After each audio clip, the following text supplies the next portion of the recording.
Hi everybody, welcome to the physics class. We are doing the class 12 topic moving charges and magnetism. Now here today we are going to discuss about applying the Biot-Savart's law to a circular loop carrying current. So we have a circular loop carrying current. Suppose we show XYZ axis. The plane of the loop will be in the YZ plane. Here. So it is in the YZ plane and the axis of the loop will be along the x-axis. So that is the circular loop is in the YZ plane. It is like this. And the axis of the loop is along the x-axis. We want to find the strength of the magnetic field at a point on the axis. So P is a point on the axis of the loop. Here the distance OP. O is the center of the loop. So distance OP is equal to x. And R is the radius of the circular loop. Now I is the current flowing in the wire. Now here as the current is flowing in the circular loop, there is a magnetic field produced. So we want to find the magnetic field at the point P. Now we take a small element dl. The current element is the IDL. Now as the current is flowing in this way, so at the point A, at the highest point A you can take, the current element is pointing outwards here, perpendicular to the plane and pointing outwards, IDL. And here it will be like this. At the bottom, that is B, the current element is into the plane. So that is how we can show the current element. Here, the distance between A and P is equal to R. That we can calculate as root of R square plus X square. We can take AP is the position vector. AP is equal to R you can take. Position vector of P with respect to A. Similarly, BP is also equal to R. So, first we apply the magnetic field formula using the Biot-Savart's law. So we have dB is equal to mu naught by 4 pi IDL, suppose sin phi we take, by R square. So that is the Biot-Savart's law. Now sin phi is the angle between IDL and R. Now you can understand here angle IDL is perpendicular. So it is like this, perpendicular to the plane. And R is in the plane. So that means the angle phi should be equal to 90 degrees. So here phi is equal to 90 degrees. Therefore, dB is equal to mu naught by 4 pi IDL by R square. Means you can write R square plus X square. Substituting the value of R, root of R square plus X square. Therefore, we get R square plus X square. So this is the magnetic field. So we find the magnitude of the magnetic field due to a current element IDL at A. Now, because it's a vector quantity, we should give the direction. Now, the strength of the magnetic field, the direction of the magnetic field is perpendicular to both IDL and also R. So, we can find out here at this point. IDL is along the z-axis you can take, positive z-axis. And R is in the xy plane. So, dB should be perpendicular to both IDL and R. So, it is in the xy plane. So it is perpendicular to ideal. And also, if you are drawing like this angle is 90 degrees. Angle between R and ideal, the dB, is equal to 90 degrees. So that is the direction of the magnetic field. We can also find the right hand, you can apply the right hand thumb rule. Means here I can take the current element is shown outwards. So like this you can take. So the magnetic field is like this. So here this is the direction you can take. So it is in this way. Similarly here also I can apply. So due to this element we found the magnetic field. So direction is dB as we have shown. Let it make an angle theta with x-axis. Here we can resolve this dB into two components. One is along the x-axis dB cos theta and the other is dB sin theta perpendicular to the x-axis. So that we find due to this element. Now we take another element at B. Here the current element is into the plane. So due to this element, again the magnetic field can show like this. Now it will be in this way. So here the magnetic field should be perpendicular to R and also ideal. So that will be in this direction, dB. And the magnitude should be same. And theta is the angle. Here also we can resolve this into two components. One is dB cos theta along x-axis and dB sin theta downwards along the y-axis. So we are finding the magnetic field at the point P due to two elements here. So we can find that the components along the x-axis are in the same direction, whereas the components along y-axis are opposite. So when you add them, they will get cancelled. Like that, we take for the entire loop. So for the entire loop, the components dB sin theta always perpendicular, so they get cancelled. And the components dB cos theta will be added. Therefore, the total magnetic field is given by integration of dB cos theta. So we can add all the components dB cos theta. We take different elements here, ideal. So for all those components, the x component should be added and y components are getting cancelled.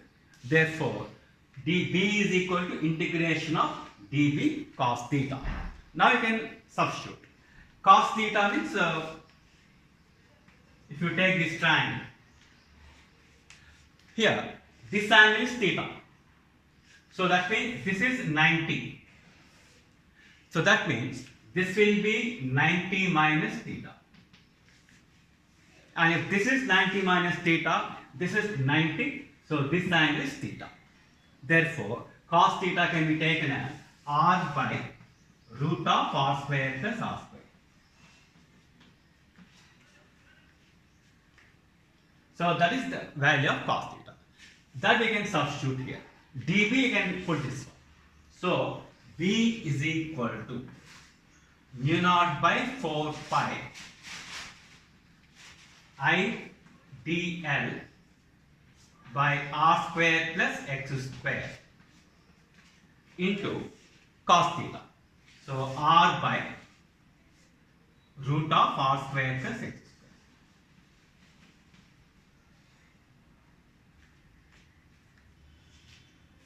And we are integrating this. So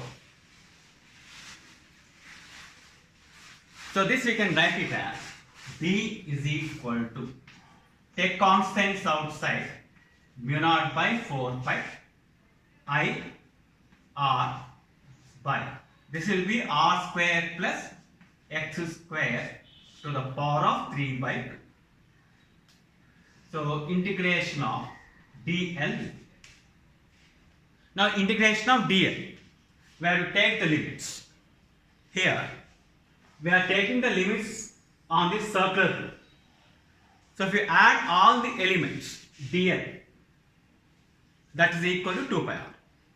Therefore limits can be taken from 0 to 2 pi r.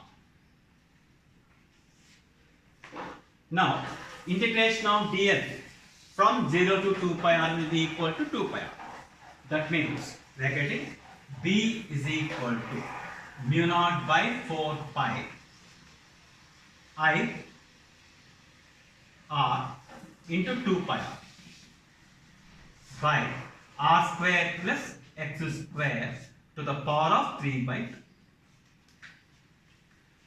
Here 2 pi gets cancelled. Therefore we can write mu naught I r square by 2 into r square plus x square to the power of 3 by 2.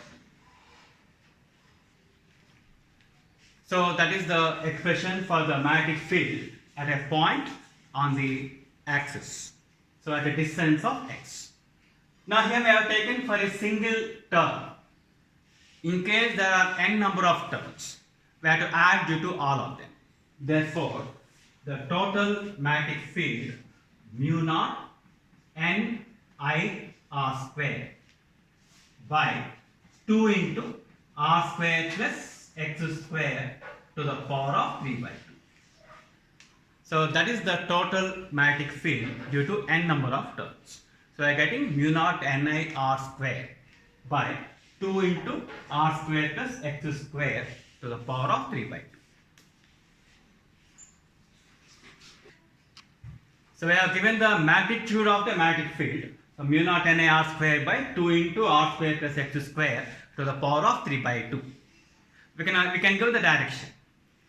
Now, as you have seen, all the components cos theta, dB cos theta are getting added. So the total magnetic field integration of dB cos theta will be along the x-axis. So that is the direction of the magnetic field. We can use the right hand thumb rule here. The current is flowing in this way. So like this you can indicate. The four fingers are indicating direction of the current. Then the thumb indicates direction of the magnetic field. So the direction of the magnetic field is along the axis. So that is the magnitude and direction of the magnetic field. Now different cases can be discussed here. Now first of all, the magnetic field along axis of the circular loop is given by mu naught ni r square by 2 into r square plus x square to the power of 3 by 2. So that is the general formula.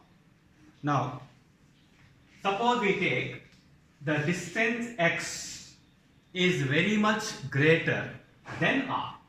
So the radius of the circular loop is very small as compared to x. Now that means we can neglect r here.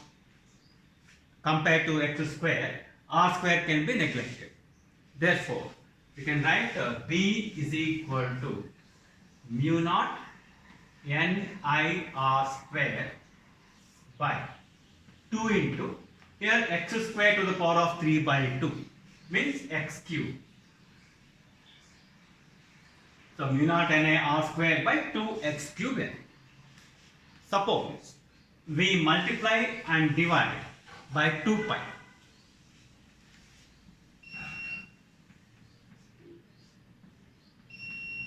Because we'll be taking mu naught by 4 pi separately. That's why multiply and divide by 2 pi.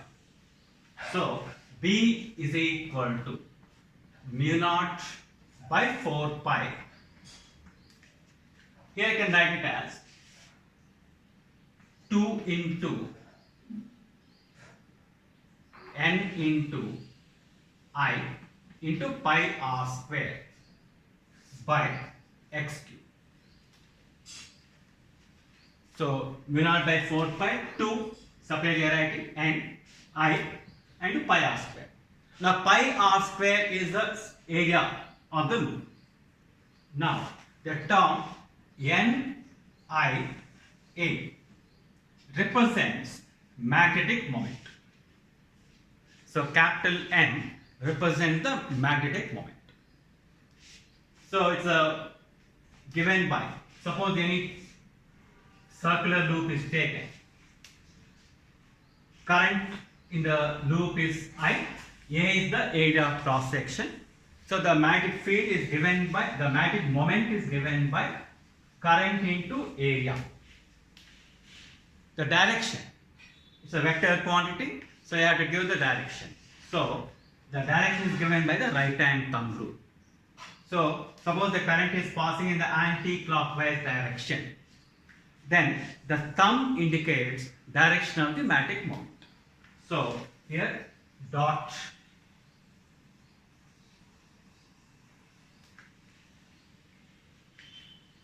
you can write, that is the direction of the magnetic moment. In case the current is clockwise, the magnetic moment will be into the plane. And you can write in vector form. M is equal to N I into area vector. Because the area vector is perpendicular to the plane. So the direction of the magnetic moment will be along the area vector. So that is the magnetic moment. So you can write B is equal to mu naught by 4 pi.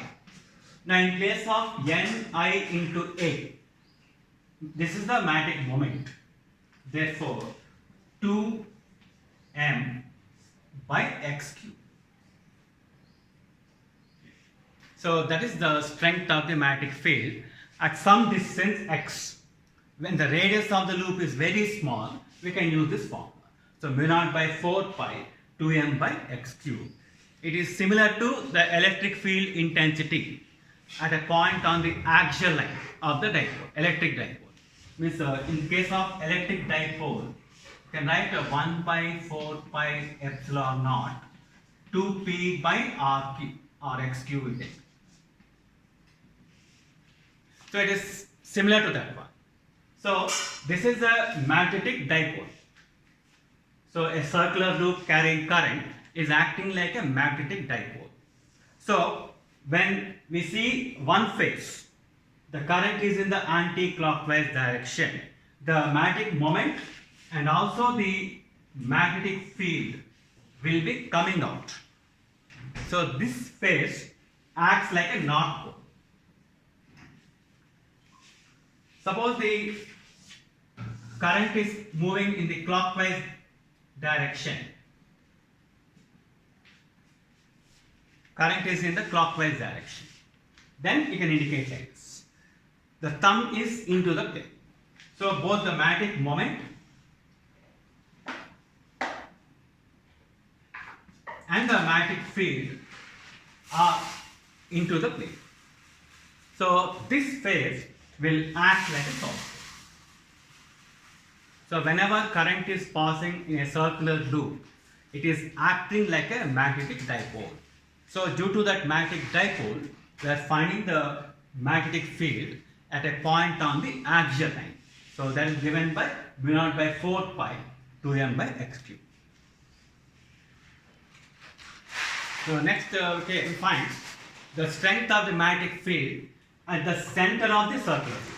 So that is at O. Now when you find the field at O, that means x is equal to 0. So put x is equal to 0 in the form.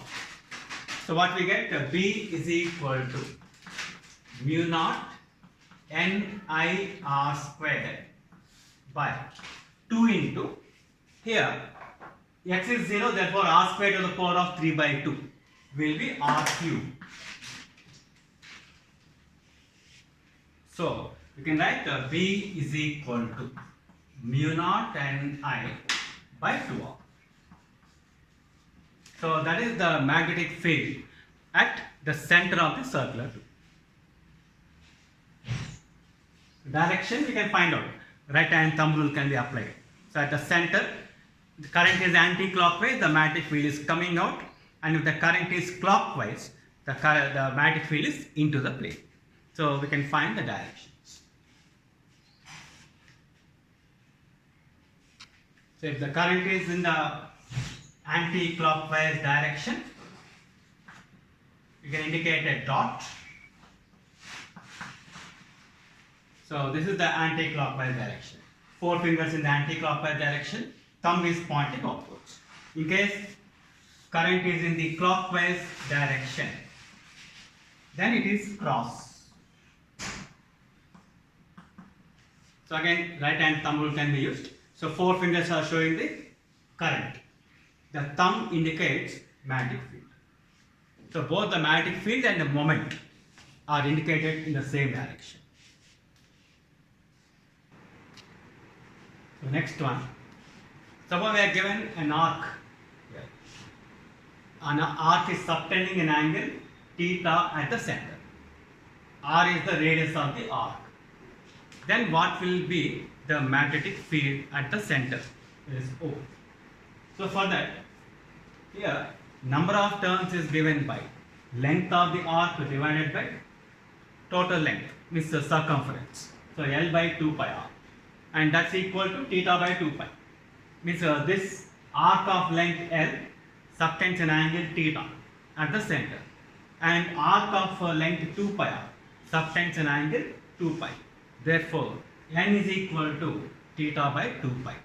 Therefore, B is equal to mu naught Ni by 2r. So for a circular loop, this is the form. So in place of n, we can put theta by 2. So you can write B is equal to theta by 2 pi into mu naught I by 2r. Suppose we have a semicircle. Then for semicircle, theta is equal to pi. Then pi by 2 pi will be 1 by 2.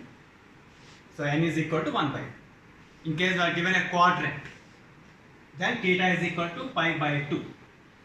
So pi by 2 means 1 by 4. So n is equal to 1 by 4. So like that, when you are given an arc, then you can use this form. Theta by 2 pi mu naught I by 2r.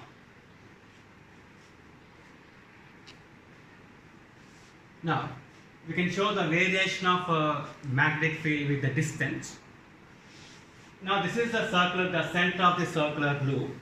At the center of the circular loop, the magnetic field is maximum. So that we are indicating here. Now, using B is equal to mu naught Ni r square by 2 into r square plus x square to the power of 3 by 2.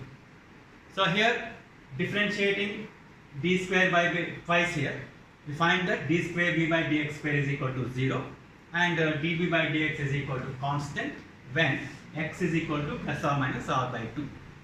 So that means at x is equal to plus or minus r by 2, the variation of b with the distance will be linear. So that's what I show in the graph. So at the center it is maximum, and at x is equal to r by 2, the variation of b is linear with the distance.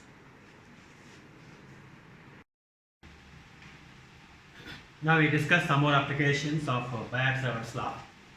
Here combination of straight wires and circular loops. Suppose we are given a combination of wires like this. We have to find the magnetic field somewhere at the center of the semicircle O. So this is one straight wire. This is semicircle of a radius r, and again this is the straight wire. So both of them extend to infinity.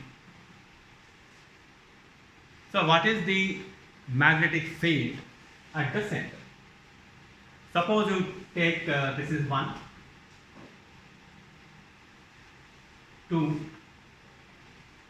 and 3.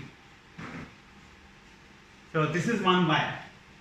This is semicircular wire and this is third wire. Now, due to first wire, here it is tending to infinity. We have to find the magnetic field at O. So here we use this formula, mu naught I by 4 pi r sin theta 1 plus sin theta 2. So for the first wire, theta 1 and theta 2 are equal to 0 degrees. Because both of the point is here. So both the ends subtend angle 0 degrees. Therefore, B1 will be 0. So due to the first wire, the magnetic field will be 0. Now we take second wire. So it is a semicircular loop. So for a semicircle, means you can take mu naught n by 2r. N is equal to 1 by 2 you can take. So for a semicircle, n is equal to theta by 2 pi. So that's equal to 1 by 2. Because the theta is equal to pi. So n is equal to 1 by 2. So that means B2 is equal to mu naught I by 4r. Mu naught I by 4r. So that is the magnetic field at the center. Now here direction you have to give. The current is passing in this direction. That means the current is anti-clockwise. So apply the right hand thumb rule. The 4 fingers indicate direction of the current. Then the thumb is pointing outwards. Therefore, here dot. So the magnetic field is outwards. Now we take third wire. Now for this wire, one end is at tending to infinity. So theta 1 will be 90 degrees. The other end, because here it is subtending 0 degrees. So theta 1 is 90 degrees, theta 2 will be 0. So that you can substitute here. So mu naught I by 4 pi r into 1. So mu naught I by 4 pi r. Again see the direction. Right hand thumb rule can be applied. So current is shown by the thumb. The 4 fingers here on this side they are entering, and here on the other side they will be coming out. Therefore, outwards. So we find the magnetic field due to all the 3 wires. Now depending on their directions we can add or subtract. Here both of them are in same direction. So we can add them. You can write the total magnetic field mu naught I by 4r plus mu naught I by 4 by r. So that is how we can approach it.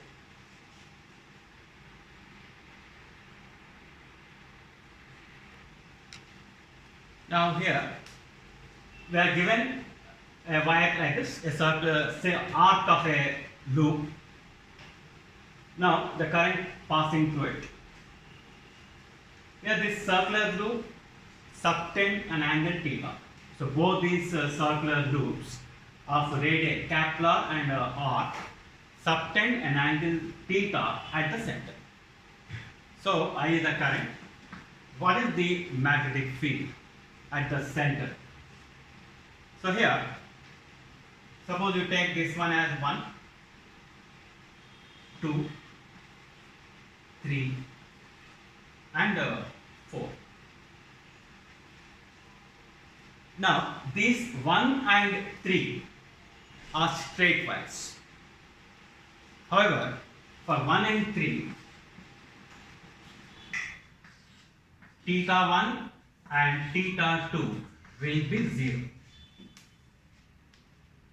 Because both ends of this wire subtend 0 degrees at both. Therefore, theta 1 and theta 2 are equal to 0 degrees. Then, therefore, B3 and B1 and B3 will be 0. So, due to these 2 wires, the magnetic field will be 0. Now, for these 2 we have to find. So, suppose you take for 2. So, it subtends an angle theta. R is the radius, capital R is the radius. Therefore, you can use this formula B2 is equal to, here, theta by 2 pi mu naught I by 2r.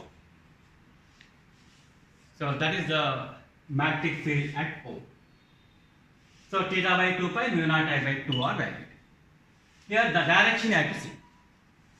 The current is in the anti-clockwise direction, so indicate like this. So it is into the plane. Therefore, means it is clockwise direction. So current is clockwise, so it is into the plane. So B2 is into the plane. Now you take for the other one. Here, this is the arc of radius small r, and our angle is say theta. Therefore, for 4 that is, B4 is equal to theta by 2 pi mu naught I by 2r. That's the magnitude. Now you have to find the direction. The current is in the anti-clockwise direction. So indicating like this, the magnetic field is coming out. Therefore, dot. Now take the resultant. So these two are 0 due to the straight lines. Only these two you have to consider. So you can subtract it because they are in opposite direction. Since smaller is less, so B4 will be greater than B2. Therefore, the total magnetic field will be theta by 2 pi mu naught I by 2 1 by r minus 1 by r. So resultant you can take dot. So that is the resultant magnetic field. Now here we are given a combination of a straightwise and a semicircular, semicircular loop. R is the radius. Now the semicircular loop is given in the xy plane, and this wire, the straight wires, are along z axis. So it is this wire is like this. The current is entering here, then moving in a semicircular path, and then coming out here. So we have to find resultant magnetic field. So take first one. So this second one, third. Now we consider the first loop. Now we want to find the magnetic field at this point. Now both these wires tend to infinity. So one end will be at infinity. The other end is subtending 0 degrees. So theta 1 is 90, theta 2 will be 0. Therefore, B1 mu naught I by 4 pi r into 1. So that's the magnetic field. So this is the magnitude. Now you have to find the direction. So because the current is entering, so I can indicate like this. Thumb is shown into the plane. Then the 4 fingers will be in the clockwise direction. Therefore, B1 will be downwards. So B1 is downwards means this is y-axis. Therefore, negative y-axis. That means minus j. So that's the direction. Next, take second wire. Here also, theta 1 is 90, theta 2 is 0. So B2 mu naught I by 4 pi r. Same thing will get. Now I have to see the direction. Means here the current is coming out. So we can indicate like this. Thumb is pointing outwards. So anti-clockwise direction. So anti-clockwise means here at this point it is again downwards. So B2 is also downwards. That means minus j. Now B3, third one.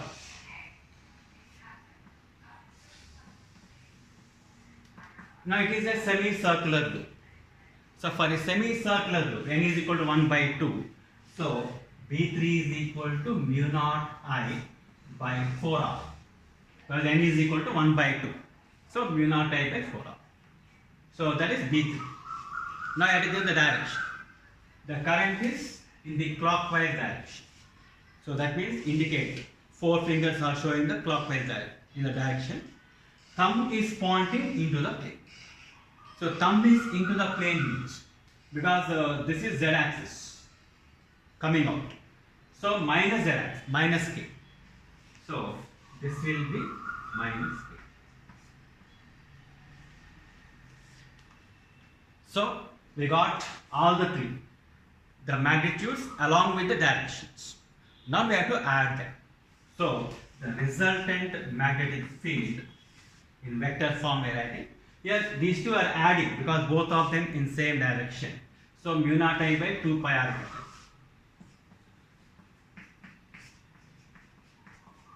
Mu naught I by 2 pi r j minus j plus third one B3. So mu naught I by 4r here minus k. So that is the resultant magnetic field. So we are giving both the magnitude and the direction.